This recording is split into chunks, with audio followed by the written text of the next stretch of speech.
Assalamualaikum warahmatullahi wabarakatuh. Perkenalkan, nama saya Yulia Nurwidiastuti, NPM 2021911064, saya dari kelas B. Di sini saya akan mempresentasikan materi mengenai fungsi-fungsi administrasi pendidikan. Administrasi pendidikan merupakan aspek yang penting dalam pendidikan. Administrasi pendidikan merupakan keseluruhan proses yang diperlukan dalam penyelesaian pekerjaan-pekerjaan personil sekolah untuk mendidik peserta didik. Jadi, administrasi ini ditunjukkan kepada pendidikan peserta didik secara tidak langsung. Selain memiliki tujuan, administrasi pendidikan juga mempunyai beberapa fungsi, yakni administrasi pendidikan memiliki fungsi sebagai berikut. Yang pertama, perencanaan, yang kedua, pengorganisasian, yang ketiga, penyusunan, yang keempat, pengarahan, yang kelima, pengkoordinasian, yang keenam, pelaporan, yang ketujuh, penganggaran, yang kedelapan, pergerakan, yang kesembilan, pengawasan, dan yang kesepuluh, penilaian. Yang pertama ada perencanaan. Administrasi dan manajemen membutuhkan selalu diawali dengan fungsi perencanaan atau planning.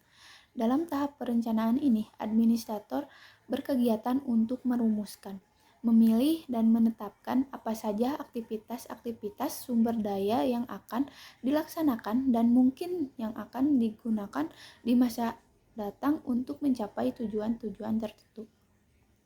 Hal ini menunjukkan bahwa perencanaan sekolah adalah tuntutan-tuntutan, taksiran, pos-pos tujuan, dan letak-letak pedoman yang telah jadi komitmen dan pertanyaan keputusan yang tidak dapat ditarik kembali dan diatur dan disepakati secara bersama-sama oleh kepala sekolah dan staf personel sekolah.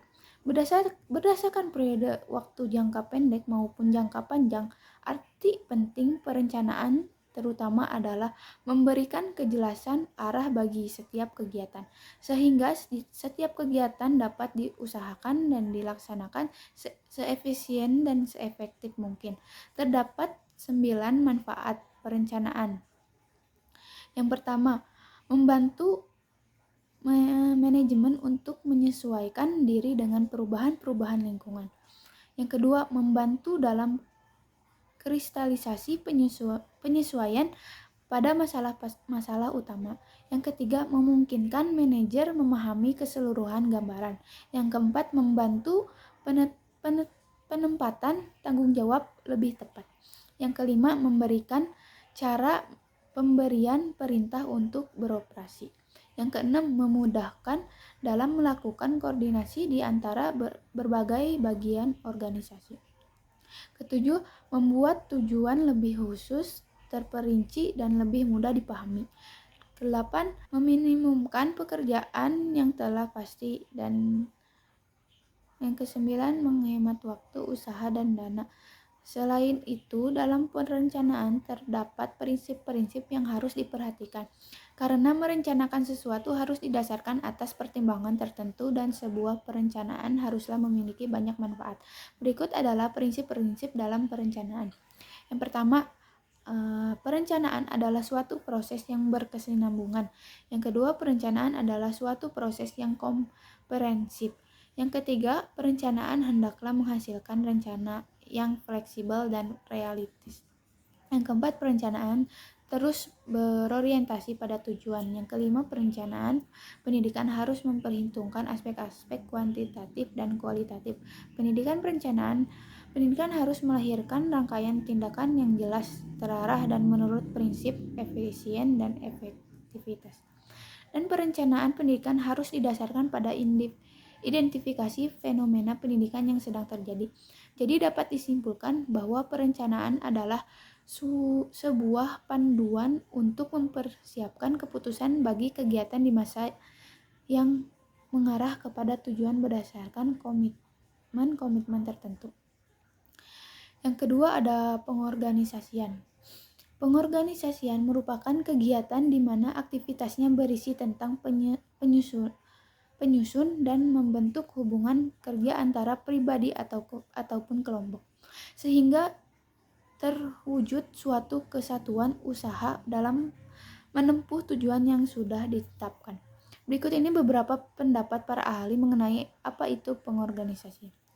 Menurut Thompson, menggambarkan bahwa organisasi mempunyai inti teknis kegiatan yang dilaksanakan berhubungan langsung dengan lingkungan eksternal dan mengatasi ketidakpastian dan menyesuaikan dalam pelaksanaan tugas meliputi pasangan timbal balik antar staf yang selevel seperti guru atau sesama staf personal lainnya di sekolah.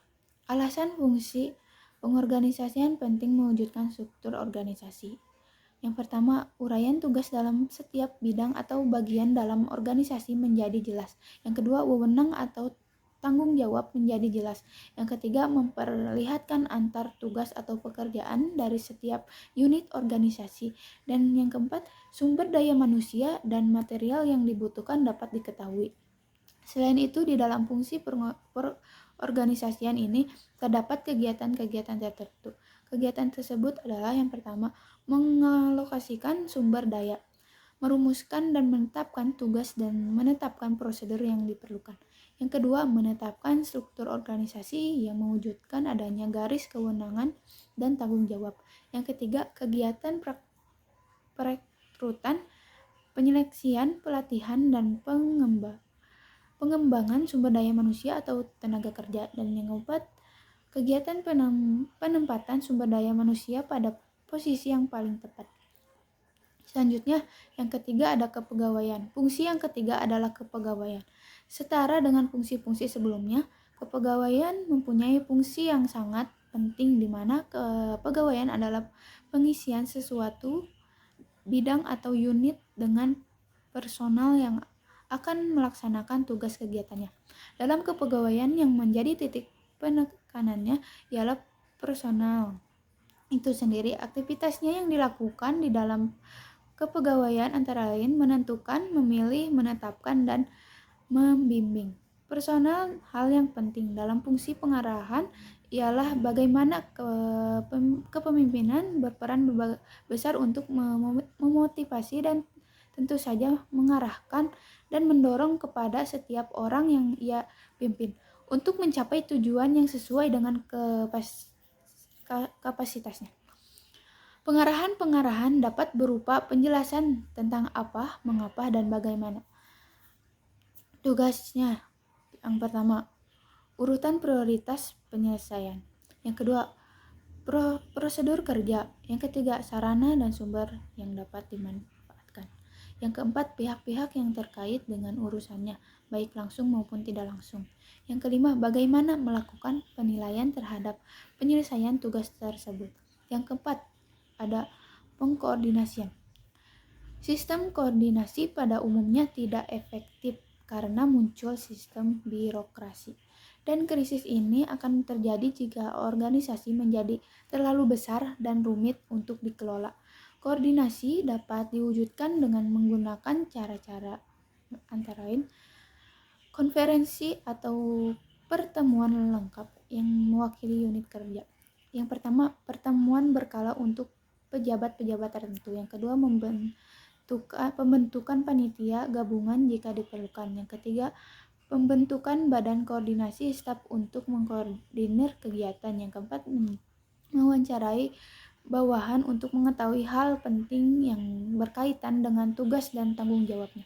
Yang kelima, memorandum atau instruksi berantai. Dan yang keenam, ada dan tersedianya buku pedoman organisasi dan tata kerja. Unsur-unsur koordinasi yang penting dalam organisasi pemerintahan daerah, provinsi, kabupaten atau kota, dinas pendidikan daerah, dan sekolah antara lain dapat dikemukakan. Yang pertama, ada koordinator yang cukup berwibawa dilihat dari kedudukan dan kependidikannya untuk memfungsikan tiap-tiap bagian atau orang-orang dalam organisasi. Koordinator tersebut memiliki kemampuan untuk membawa dan menggunakan sumbangan dari unit dan orang tersebut guna mewujudkan tujuan yang telah ditentukan. Yang kedua, ada unit atau orang yang dikoordinasikan yang sudah ditata dan mampu memberikan sumbangan yang sangat berguna bagi terwujudnya cita-cita bersama. Yang ketiga, ada pengertian timbal balik dari koordinator dan mereka yang terkoordinator untuk saling menghargai dan saling bekerja sama bagi kepentingan organisasi. Adapun manfaat dari pengorganisasian adalah yang pertama, dengan pengorganisasian dapat diperoleh kekuatan yang integral dan menyatu sehingga diperoleh hasil gerak organisasi yang kompak, harmonis, dan saling menunjang. Yang kedua, dengan pengorganisasian dihadapkan tidak terjadi arus yang disimpang siur antara bidang-bidang yang ada, baik dalam pengambilan keputusan, penginformasian, serta tindakan, ditinjau dari segi arah dan bentuk. Yang kelima, ada penganggaran.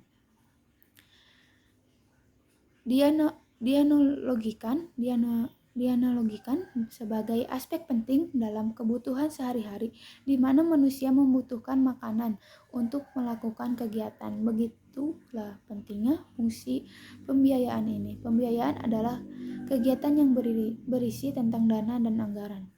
Pembiayaan sekolah adalah kegiatan mendapatkan biaya serta mengelola anggaran pendapatan dan belanja pendidikan menengah.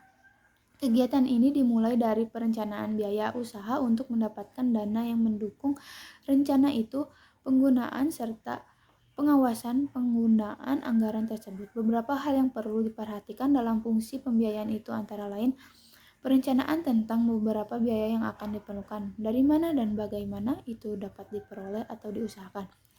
Bagaimana penggunaannya, siapa yang akan melaksanakannya, bagaimana pembentukan dan pertanggungjawabannya, dan bagaimana pengawasannya, dan lain-lain. Yang keenam, ada pergerakan.